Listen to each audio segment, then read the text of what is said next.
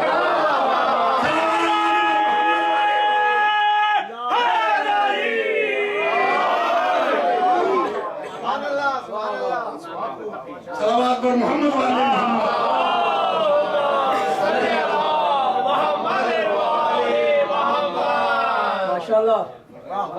یہ دعا ایک طرف اور یہ جواب دعا پورا قرآن.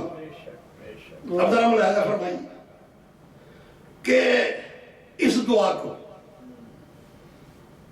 مانگنا ادا کرنا ہر مسلمان کا فریضہ ہے کہ نہیں؟ اگر کوئی مسلمان اپنے کو مسلمان کہتا ہے تو اس پہ واجب ہے کہ اس کو دن میں کم سے کم 10 مرتبہ پڑھے. اگر مسلمان نمازی ہے تو اس پہ واجب ہے کہ دن میں 10 مرتبہ یہ دعا کرے. یہی جو میں نے عرض کیا ہے, ترجمہ میں نے روکا ہوا ہے بھی. اس دعا کے لیے واجب ہے کہ دن میں 10 مرتبہ اسے پڑھے. لیکن دعا مانگنے کے سلسلے میں تو میں نے یہ دیکھا ہے کہ چاہے جس زبان میں اپنی زبان میں دعا مانگ لیجئے, ہندوستان کا ہندی میں دعا مانگے, کسی اور ملک کا کسی اپنی زبان میں مانگے, جہاں انگریزی بولی جاتی ہے اس میں دعا مانگ لے. وہ تو ہر ایک کو سننے والا ہے. وہ تو ہر ایک کو سننے والا ہے. تو اگر ہم نے اس کے بجائے اردو میں یا انگریزی میں ترجمہ پڑھ لیا اسی دعا کا, توجہ کا طلبگار, اسی دعا کا اگر ہم نے انگریزی میں ترجمہ پڑھ دیا یا اردو میں یا ہندی میں یا جو بھی زبان ہے جہاں جہاں بولی جاتی ہے,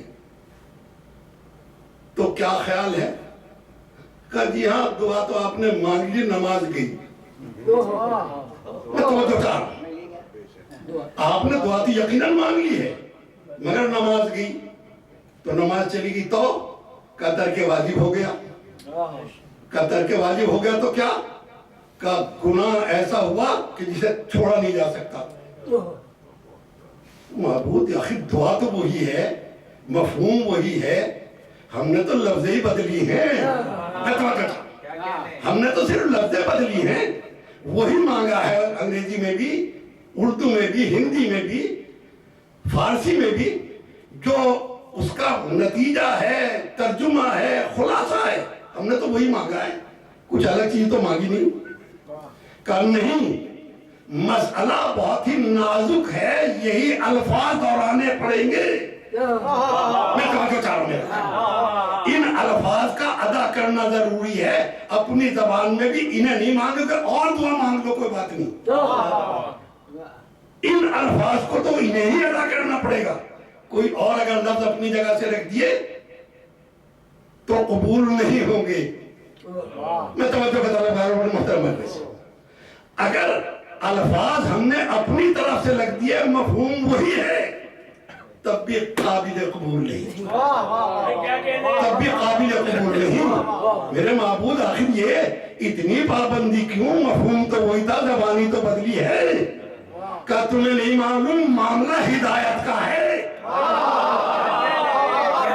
معاملہ ہدایت کا ہے۔ اگر ہمارے بتائے ہوئے الفاظ کے بجائے اپنے الفاظ بھی استعمال کیے تو قبول نہیں ہوں گے۔ میں توجہ چاہوں، ہم نے جو الفاظ نازل کیے ہیں، اگر ان کے بجائے آپ نے کوئی اور الفاظ استعمال کر لیے تو قابل قبول نہیں ہیں۔ لفظوں کی بات ہے، جس نے ہدایت کے لیے لفظوں کا اختیار بھی امت کو نہیں دیا، جس نے ہدایت کے مسئلے میں لفظوں کا اختیار بھی امت کو نہیں دیا ہے، تو ہادیوں کے چننے کا اختیار کیسے دے گا؟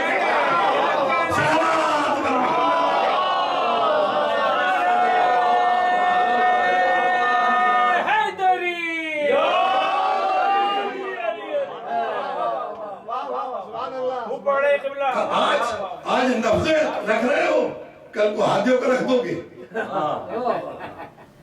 آج کہتے ہو لفظ ہمارے، کل کو کہو گے کہ وہ مجسمے بھی ہمارے۔ اسی لیے جس پروردگار نے اتنا اہتمام کیا ہو کہ ہدایت کے لیے لفظوں کا بھی اختیار نہ دیا، وہ امت کی ہدایت کے لیے اشخاص کو چننے کا اختیار کیسے دے گا؟ اور پھر کا معبود ایسی یہ کیوں؟ کا اس لیے کہ ہم نے صاف صاف واضح طور پہ کہہ دیا ہے، وَرَبُّكَ يَخْلُقُ مَا يَشَاءُ وَيَخْتَارُ، تمہارا پروردگار جس چیز کو چاہے پیدا کرے اور جس چیز کو چاہے منتخب کرے۔ ما کان لہم الخیارہ، انہیں اختیار نہیں ہے۔ میں توجہ چاہوں، انہیں اختیار نہیں ہے، وہ چاہے جس کو چنے، جسے پیدا کرے، تمہیں اختیار نہیں ہے۔ تو پھر کا یہی وجہ ہے، پتھر وہ بھی ہے جسے چومنا شرک، پتھر وہ بھی ہے جسے بوسہ دینا عبادت۔ لیکن فرق یہ ہے، وہ ہمارا چنا ہوا ہے یا تمہارا چنا ہوا ہے۔ اس کا لحاظ رکھنا کہ ہمارے چنے ہوئے کے مقابلے پر اگر تم نے اس کو رکھ دیا تو شرک ہو جائے گا۔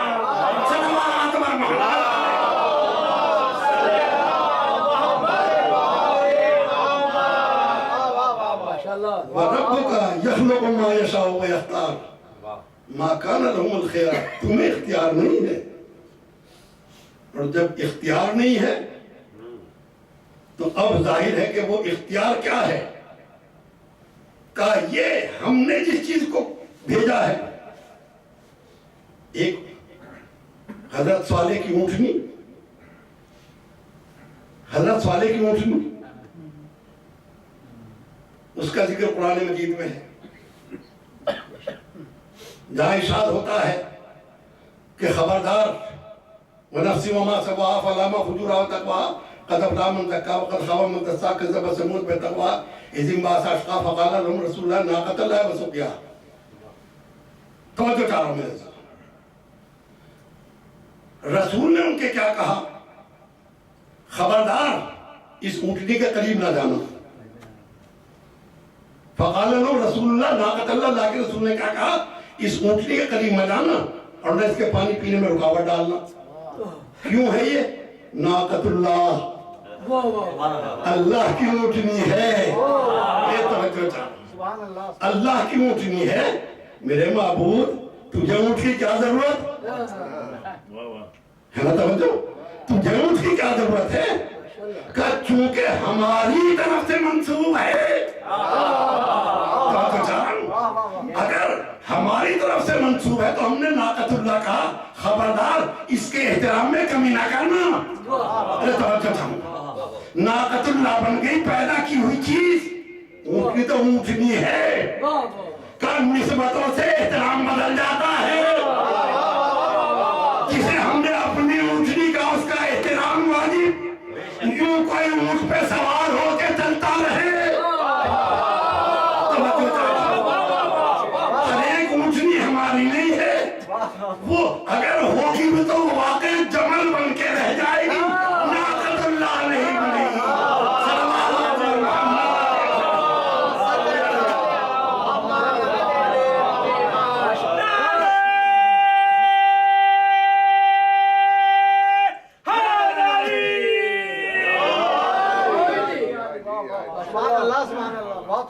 نتیجہ کیا ہوا؟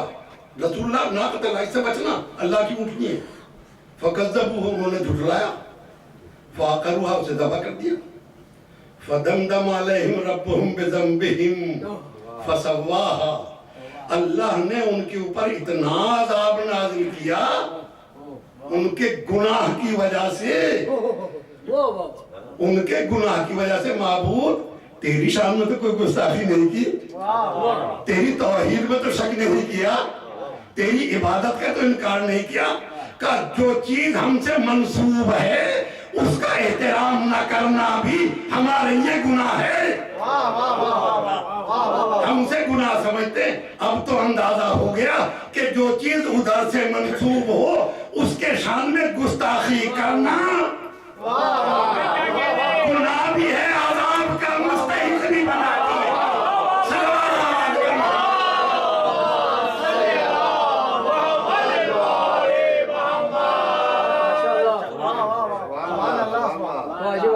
اللہ اکبر. اس نے یہ دعا ہے اہدنا الصراط المستقیم جو ہم نے منتخب کیا ہے اس میں تو ملک کو اختیار نہیں. اچھا ایک لفظ بدل دے اس کی جگہ پر. سب الفاظ تیرے 2-3 ہمارے. کہ ایک کی بھی اجازت نہیں ہے. نماز نہیں رہے گی اگر اپنی طرف سے شامل کر دیا. توجہ چاہوں گا. اہدنا الصراط المستقیم. ہدایت فرما. اب وہ جو گفتگو تھی ذرا اس سے تمہیداً تھوڑا سا پہلے. تو میرے معبود آخر اتنی تمہید کی کیا ضرورت تھی کہ اصل مقصود کیا ہے؟ دعا کرانا. نماز شروع ہوتی سورہ ہی سے شروع ہوتا اہدنا الصراط المستقیم. یہی تو مقصود ہے. کہ نہیں خبردار آداب عبادت سیکھو. آداب عبادت سیکھو. یہ نہیں ہے کہ ایک دم سے سامنے آئے اور مدعا کر دیا. اسے پہچان تو لو کہ کس کی بارگاہ میں جا رہے ہو. اسے پہچان تو لو کہ کس کی بارگاہ میں جا رہے ہو. کون؟ کہ الحمدللہ رب العالمین. تمام تعریفیں ہیں اس اللہ کے واسطے جو عالمین کا رب ہے. اب کیا کریں؟ یہ حمد اور مدح دونوں کے ایک ہی معنی ہیں. حروف بھی ایک ہی ہیں صرف بات ترتیب کی ہے. بات ترتیب کی ہے. ہے میم دال اس میں بھی میم دال ہے اس میں بھی. لیکن اگر کہہ دیا المدح للہ